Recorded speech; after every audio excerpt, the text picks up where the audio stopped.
Samsung is no stranger to bleeding-edge display technology. It's one of the world's largest display manufacturer.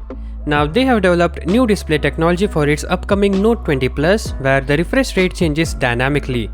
We will discuss more about this as well as tell you about the display specs that came to light recently. Now this leak comes from Ross Young, who is the founder and CEO of Display Supply Chain Consultants.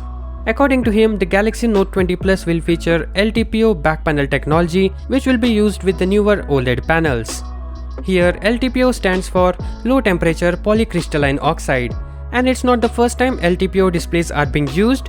Earlier, it's been used in two Razer phones and Apple iPad Pro, but those displays were LCD screen, while the Galaxy Note 20 Plus will have an OLED screen.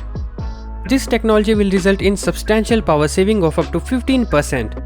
This is possible because LTPO display enables support for true variable refresh rate switching, that is, right from 1Hz to 120Hz based on the content. Like while playing games or other activities, it will ramp up or down the refresh rate, finally improving power consumption in the process.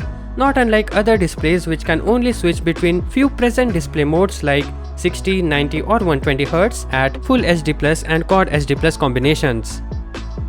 That brings us to Galaxy Note 20, which surprised us because this device will not get the latest LTPO display but rather will settle with LTPS, that too only 60Hz.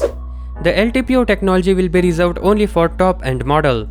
Now I know many are disappointed with this choice because S20 series came with 120Hz refresh rate across the board, while the vanilla Note 20 might only support 60Hz, which doesn't seem fair. Now for some display specs. According to the source, the Galaxy Note 20 will have a 6.42-inch display.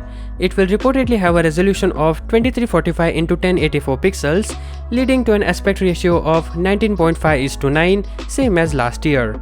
Whereas the Galaxy Note 20 Plus will boast a 6.87-inch panel. This year, the Galaxy Note 20 Plus will feature a slightly taller 19.3:9 aspect ratio with a display resolution of 1396 x 1444 pixels. The leak also says that there won't be any Galaxy Note 20 Ultra. Instead, Samsung will leverage the Galaxy Fold 2 as the Ultra smartphone that it launches later this year. A screen with a variable refresh rate could undoubtedly give the Galaxy Note 20 Plus an edge over other competing companies like Apple, for instance. This year, Apple may not use LTPO display technology in its 2020 iPhone, rather having only ProMotion displays. This means the Galaxy Note 20 and Fold 2 will have theoretically better, more power efficient, high refresh rate and variable refresh rate displays. So that's it for today guys. Stay tuned for more such videos. Thank you for watching. Peace out.